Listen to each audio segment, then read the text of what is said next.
అందరికీ శుభ మధ్యాహ్నం. నా పేరు డి శరణ్య. నేను 9వ తరగతి చదువుతున్నాను. ఈ రోజు గురు గోవింద్ సింగ్ జీ గురించి ఏక్ భారత్ శ్రేష్ఠ భారత్ కార్యక్రమంలో భాగంగా తెలుసుకోవాల్సిన ముఖ్యమైన వివరాలు. పరిచయం. జననం. గురు గోవింద్ సింగ్ జీ 1666 డిసెంబర్ 22న బీహార్లోని పాట్నాలో జన్మించారు. గురుపీఠం. ఈయన సిక్కుల 10వ మరియు చివరి గురువు. కేవలం 9 ఏళ్ల వయస్సులోనే సిక్కులకు గురువుగా బాధ్యతలు స్వీకరించారు. గొప్పతనం. ఆయన ఒక గొప్ప కవి, ఆధ్యాత్మిక గురువే కాకుండా ధర్మరక్షణ కోసం అన్యాయాన్ని ఎదిరించిన గొప్ప యోధుడు కూడాను. రెండవది ఖల్సా పంథ్ ఏర్పాటు. సిక్కు చరిత్రలో అత్యంత ప్రాముఖ్యమైన సంఘటన 1699 వైశాఖి రోజున జరిగింది. పంజాబ్లోని ఆనందపూర్ సాహెబ్లో గురు గోవింద్ సింగ్ జీ ఖల్సా పంథ్ను స్థాపించారు. సమాజంలో కులమత భేదాలను రూపుమాపి అందరూ సమానమనే భావనతో పాంచ్ ప్యారే ద్వారా ఖల్సా పంథ్ను ప్రారంభించారు. పంచ్ కాకర్. ఖల్సా సిక్కులు ఎల్లప్పుడూ ధరించవలసిన ప్రత్యేక చిహ్నాలు. పంచ్ కాకర్. దీన్ని గురు గోవింద్ సింగ్ జీ నిబంధనగా పెట్టారు. మొట్టమొదటిగా కేసు, కత్తిరించని తల వెంట్రుకలు మరియు గడ్డం. రెండవది కాంగ్రా, తల వెంట్రుకలు శుభ్రంగా ఉంచడానికి వాడే చిన్న దువ్వెన. మూడవది కర, చేతికి ఉన్న ఉక్కు కడియం. ఇది సంయమనాన్ని సూచిస్తుంది. నాలుగవది కచ, సైనిక శిక్షకు అనుకూలమైన ప్రత్యేక లోదుస్తులు. ఐదవది కృపాణ, ఆత్మరక్షణ కోసం ధరించే చిన్న కత్తి. సాహిత్యం మరియు బోధనలు. గురు గోవింద్ సింగ్ జీ స్వయంగా గొప్ప కవి. ఆయన హింసా పర్షియన్ అనేక భాషలలో ప్రావీణ్యం కలిగి ఉన్నవారు. ఆయన రచించిన గ్రంథాలలో దశం గ్రంథ్ చాలా ప్రసిద్ధమైనది. ఆయన రచించిన జా సాహెబ్ వంటి రచనలు మనకు భక్తిని మరియు ధైర్యాన్ని పెంపొందిస్తాయి. త్యాగం మరియు ఆదర్శాలు. మొఘల్ చక్రవర్తి ఔరంగజేబు దౌర్జన్యాలను ధైర్యంగా ఎదుర్కొని తన 9 కుమారులను మరియు తన కుటుంబ సభ్యులను త్యాగం చేశారు. తన ముగింపు సందేశం ఏమిటంటే మనిషి జాతి అంతా ఒక్కటే. ధన్యవాదాలు. ఈరోజు నేను ఏక భారత్ శ్రేష్ఠ భారత్లో భాగంగా పంజాబ్ క్రీడల గురించి చెప్పబోతున్నాను. మొట్టమొదటిగా అథ్లెటిక్స్. మిల్కా సింగ్ భారతదేశం గర్వించిన గొప్ప స్ప్రింటర్. కామన్వెల్త్ క్రీడల్లో వ్యక్తిగత పథకం సాధించిన తొలి భారతీయ పురుషుడు అథ్లెట్. ఆసియా క్రీడలలో బంగారు పథకాలు సాధించారు. గుర్బచన్ సింగ్ రంధావా ప్రసిద్ధి అథ్లెట్ మరియు భారతదేశపు తొలి అర్జున్ అవార్డు గ్రహీతలలో ఒకరు. 1964 టోక్యో ఒలింపిక్స్ లో 111 మీటర్లు హార్డిల్స్ ఫైనల్స్ లో 5వ స్థానం నిలిచి దేశానికి కీర్తి తెచ్చారు. కమల్జిత్ సంధు ఆసియా క్రీడలలో 1970లో బంగారు పథకం సాధించిన తొలి భారతీయుడు.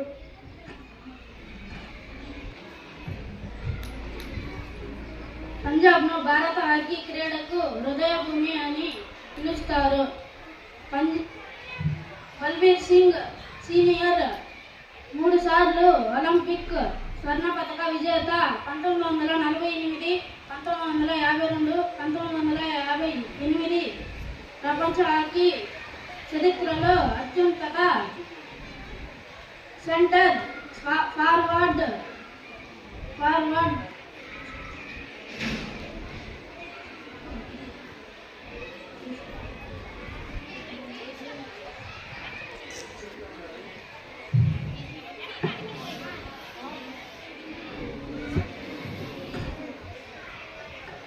క్రికెట్. యువరాజ్ సింగ్ 2011 వన్డే ప్రపంచ కప్ మరియు T20 ప్రపంచ కప్, 2007 T20 ప్రపంచ కప్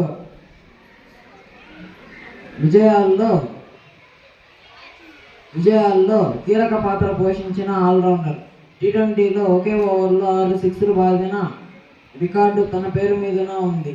హర్జన్ సింగ్ భారతదేశం చూసిన స్పిన్ బౌలర్లలో ఒకరు. అంతర్జాతీయ క్రికెట్లో ఎన్నో వికెట్లు తీసి భారతదేశానికి విజయాలు అందించారు. నవజ్యోత్ సింగ్ సిద్ధు తనదైన బ్యాటింగ్ శైలితో భారతదేశానికి ఎన్నో విజయాలు అందించిన మాజీ opening batsmen. Thank you. Boxing మరియు కుస్తీ కైరో సింగ్ దేశం గర్వించదగిన ప్రసిద్ధి బాక్సర్. ఆసియా క్రీడల్లో స్వర్ణ పతకం సాధించాడు. అలాగే మహమ్మద్ అలీతో కూడా తలపడిన అనుభవం ఉంది. సత్పల్ సింగ్ ప్రసిద్ధి కుస్తీ యోధుడు మరియు కోచ్. రెజ్లింగ్ ఆయన అందించిన సేవలకు గాను పద్మభూషణ్ అవార్డు పొందారు. Thank you. బాలసుబ్రహ్మణ్యానికి చప్పట్లు కొట్టేద్దామా? అందరికీ శుభమధ్యాహ్నం. నా పేరు మునిలౌకిత. నేను పిఎంసి జిల్లా పరిషత్ ఉన్నత పాఠశాలలో 9వ తరగతి చదువుతున్నాను. నేను ఇప్పుడు ఏక్ భారత్ శ్రేష్ఠ భారత్ లో భాగంగా పంజాబ్ రాష్ట్రంలోని ముఖ్యమైన పండుగల వివరాలు చెప్పబోతున్నాను. పంజాబ్ రాష్ట్రంలో సాంప్రదాయ సంస్కృతి మరియు వ్యవసాయానికి ప్రత్యేకంగా జరుపుకునే పండుగల వివరాలు. లోహరి ప్రాముఖ్యత. ఇది పంజాబ్ లో అత్యంత ఘనంగా జరుపుకునే శీతాకాలపు పండుగ. చలికాలం ముగిసి ఎండరాబోయే కాలాన్ని పంట కోత సూచిస్తూ ఈ పండుగను జరుపుకుంటారు. జరుపుకునే విధానం: జనవరి 13 రాత్రి సమయంలో పెద్ద ఎత్తు మంట వేసి దాని చుట్టూ తిరుగుతూ నృత్యం చేస్తారు. ఈ మొక్కజొన్నలు, వేరుశనగలు, నువ్వులు సమర్పించి ఆనందంగా పండుగను జరుపుకుంటారు. కొత్తగా పెళ్లైన దంపతులకు మరియు పుట్టిన పిల్లలకు ఈ పండుగ ప్రత్యేకత. బైసాఖి ప్రాముఖ్యత. ఇది పంజాబ్ లో అత్యంత ఘనంగా జరుపుకునే ప్రధాన పంట కోత పండుగ. ఇదే సమయంలో సిక్కుల చరిత్రలో దీనికి ఆధ్యాత్మిక ప్రాముఖ్యత ఉంది. జరుపుకునే విధానం: ప్రతి సంవత్సరం ఏప్రిల్ 13 లేదా 14వ తేదీలలో దీన్ని జరుపుకుంటారు. ఇదే రోజున 1699 10వ గురువు అయిన గురు గోవింద్ సింగ్ జీ కల్సా పంత్ను స్థాపించారు. రైతులు కోత పంటలు చేతికి వచ్చిన సంతోషంలో సాంప్రదాయ నృత్యమైన బాంగ్రా మరియు గిద్దా చేస్తూ వేడుకలు జరుపుకుంటారు. ప్రాముఖ్యత: సిక్కు మత స్థాపకుడు మరియు మొదట గురువు అయిన గురు జయంతిని గురు ప్లస్ లేదా ప్రకాష్ ఉత్సవ్ అని పిలుస్తారు. జరుపుకునే విధానం: నవంబర్ మాసంలో వచ్చే ఈ పండుగ రోజున గురుద్వారాలో విద్యుత్ దీపాలను అలంకరించి అందంగా జరుపుకుంటారు.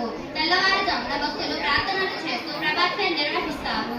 గురుద్వారాలో కులమత భేదాలు లేకుండా అందరికీ ఉచితంగా సామూహిక దైవ భోజనం పట్టిస్తారు. ప్రాముఖ్యత: వర్షాకాలం ప్రారంభాన్ని ప్రకృతి అందాలను స్వాగతిస్తూ మహిళలు జరుపుకునే పండుగ తీజ్. జరుపుకునే విధానం: శ్రావణ మాసంలో జరుపుకునే ఈ పండుగలో మహిళలు అందంగా తయారై చెట్లకు ఊయలలు ఊపుతూ సాంప్రదాయ జానపద పాటలు పాడుతూ గిద్దా నృత్యం చేస్తూ జరుపుకుంటారు. హోలా మొహాలి ప్రాముఖ్యత: హోలీ పండుగ ముగిసిన వెంటనే ఆనంద్పూర్ సాహెబ్లో 3 రోజుల పాటు అత్యంత వైభవంగా జరుపుకునే సిక్కుల ప్రత్యేక పండుగ. జరుపుకునే విధానం: గురు గోవింద్ సింగ్ జీ ఈ వేడుకను ప్రారంభించారు. ఇందులో సిక్కు యోధులు తమ కత్తిసాము, గుర్రాపు సారి, మార్షల్ ఆర్ట్స్ మరియు ఇతర సాహస ప్రదర్శనలను కనుల విధంగా ప్రదర్శిస్తారు. ఈ చిన్న అవకాశం ఇచ్చిన ప్రధాన ఉపాధ్యాయుడికి మరియు ధన్యవాదాలు తెలుపుకుంటూ ముగిస్తున్నాను.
గురించిన ముఖ్యమైన వివరాలు. పరిచయం. జననం. గురు గోవింద్ సింగ్ జీ 1666 డిసెంబర్ 22న బీహార్లోని పాట్నాలో జన్మించారు. గురుపీఠం. ఈయన సిక్కుల 10వ మరియు చివరి గురువు. కేవలం 9 ఏళ్ల వయస్సులోనే సిక్కులకు గురువుగా బాధ్యతలు స్వీకరించారు. గొప్పతనం. ఆయన ఒక గొప్ప కవి, ఆధ్యాత్మిక గురువే కాకుండా ధర్మరక్షణ కోసం అన్యాయాన్ని ఎదిరించిన గొప్ప యోధుడు కూడాను. రెండవది ఖల్సా పంథ్ ఏర్పాటు. సిక్కు చరిత్రలో అత్యంత ప్రాముఖ్యమైన సంఘటన 1699 వైశాఖి రోజున జరిగింది. పంజాబ్లోని ఆనందపూర్ సాహెబ్లో గురు గోవింద్ సింగ్ జీ ఖల్సా పంథ్ను స్థాపించారు. సమాజంలో కులమత భేదాలను రూపుమాపి అందరూ సమానమనే భావనతో పాండ్ ప్యారే ద్వారా ఖల్సా పంథ్ను ప్రారంభించారు. పంచ్ కాకర్. ఖల్సా సిక్కులు ఎల్లప్పుడూ ధరించవలసిన ప్రత్యేక చిహ్నాలు. పంచ్ కాకర్. దీన్ని గురు గోవింద్ సింగ్ జీ నిబంధనగా పెట్టారు. మొట్టమొదటిగా కేసు, కత్తిరించని తల వెంట్రుకలు మరియు గడ్డం. రెండవది కంగ్రా, తల వెంట్రుకలు శుభ్రంగా ఉంచడానికి వాడే చిన్న దువ్వెన. మూడవది కర, చేతికి ఉన్న ఉక్కు కడియం. ఇది సంయమనాన్ని సూచిస్తుంది. నాలుగవది కచ, సైనిక శిక్షకు అనుకూలమైన ప్రత్యేక లోదుస్తులు. ఐదవది కృపాణ, ఆత్మరక్షణ కోసం ధరించే చిన్న కత్తి. సాహిత్యం మరియు బోధనలు. గురు గోవింద్ సింగ్ జీ స్వయంగా గొప్ప కవి. ఆయన హింసా పర్షియన్ అనేక భాషలలో ప్రావీణ్యం కలిగి ఉన్నవారు. ఆయన రచించిన గ్రంథాలలో దశం గ్రంథ్ చాలా ప్రసిద్ధమైనది. ఆయన రచించిన జా సాహెబ్ వంటి రచనలు మనకు భక్తిని మరియు ధైర్యాన్ని పెంపొందిస్తాయి. త్యాగం మరియు ఆదర్శాలు.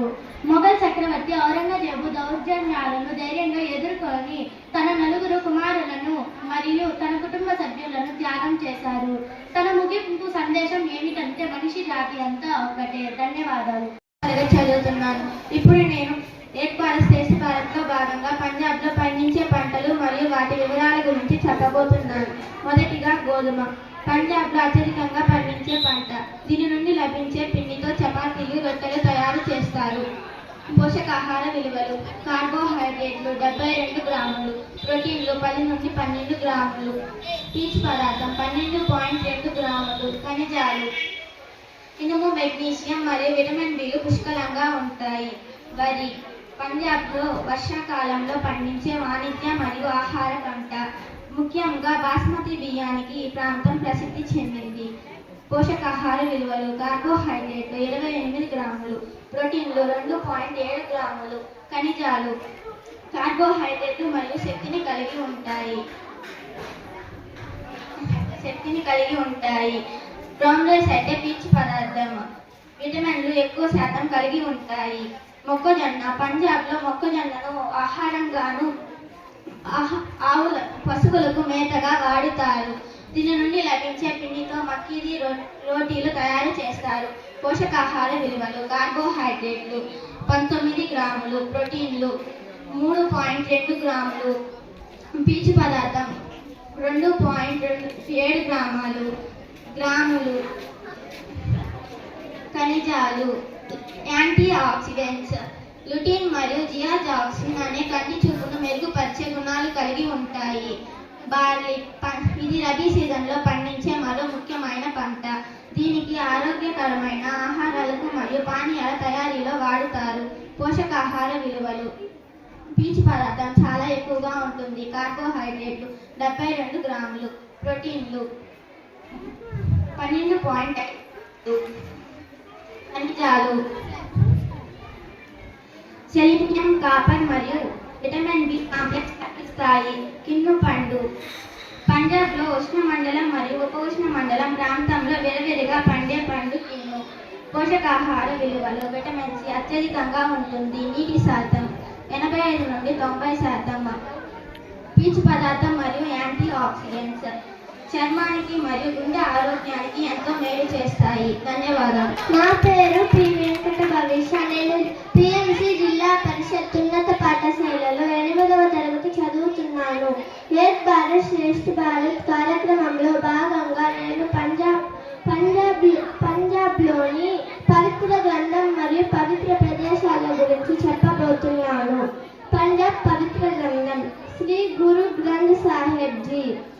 ప్రత్యేకత: పంజాబ్లోని సిక్కులు దీన్ని కేవలం పవిత్ర గ్రంథంగానే కాదు, వాళ్లకు చివరి గురువు మరియు శాశ్వత గురువుగా భావిస్తారు.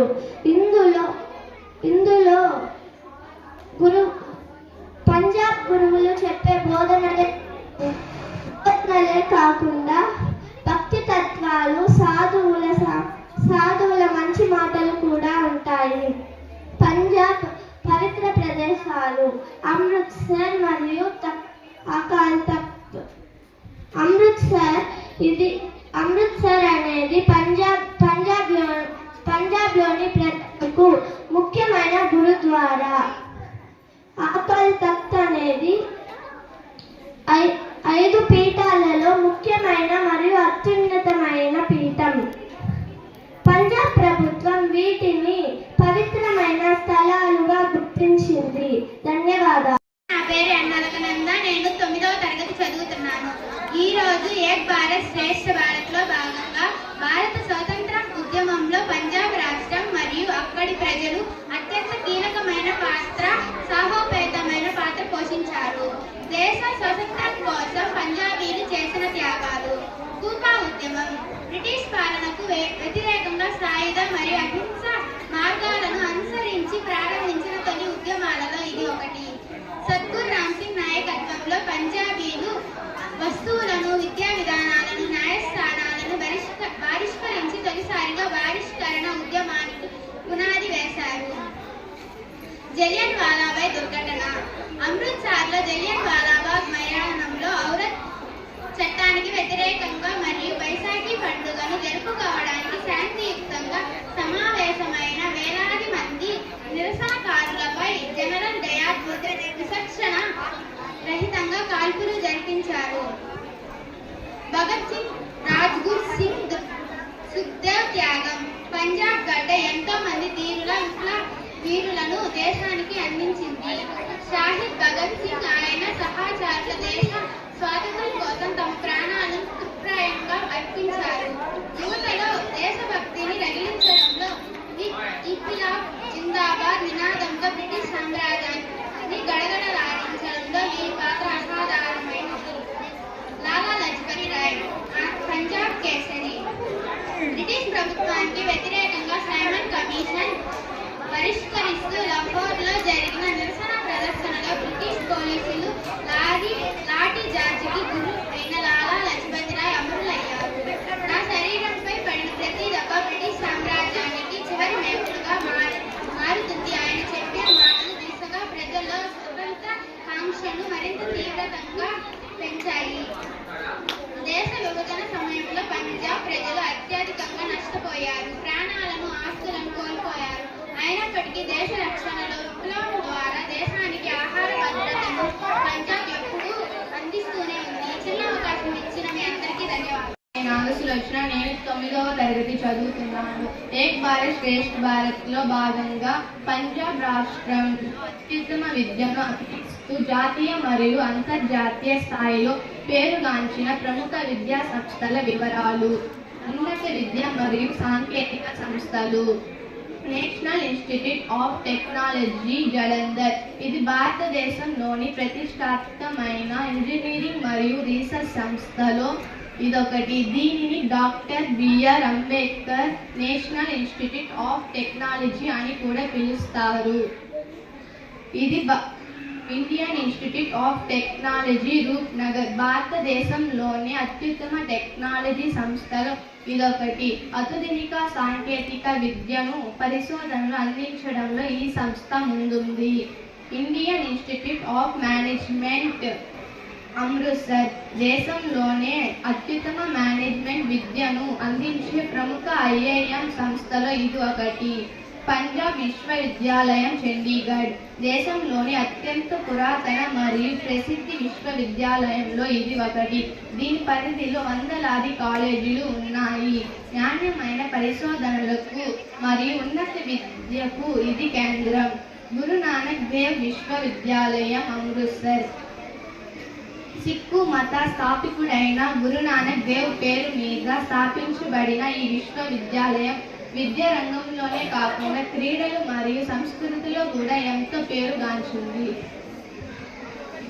నా పేరు ఏ కవిత. నేను కేఎంసీ జెడ్పీ హై స్కూల్లో 9వ తరగతి చదువుతున్నాను. ఏక్ భారత్ శ్రేష్ఠ భారత్లో భాగంగా వైద్యం మరియు పరిశోధన సమస్యల గురించి చెప్పబోతున్నాను. Post graduate institute office medical education and research Chandigarh భారతదేశంలోని అత్యంతమైన వైద్య మరియు విద్య అందించడంలో కేంద్రంలో అది ఆగ్రహికంగా ఉంది. పేదలకు మెరుగైన వైద్యం అందించడంలో ఉన్నత శిక్షణ ఇవ్వడంలో ప్రసిద్ధి చెందింది. Dayanand medical college BMC Ludhiana Punjab విద్యా వైద్యను అందించే అత్యంత పురాతన మరియు పేరుగాంచిన ప్రముఖ ప్రైవేట్ మెడికల్ కాలేజ్. వ్యవసాయ విద్య పంజాబ్ అగ్రికల్చరల్ యూనివర్సిటీ లుధియానా భారతదేశంలోని హరిత విప్లవం రావడంలో ఈ విశ్వవిద్యాలయం కీలక పాత్ర పోషించింది. ఆసియాలోని అతిపెద్ద వ్యవసాయ విశ్వవిద్యాలయంలో ఇదొకటి. వ్యవసాయ రంగంలో పరిశోధన కొత్త వంగడాలను సృష్టించడంలో ఇది ప్రసిద్ధి చెందింది. Thank you.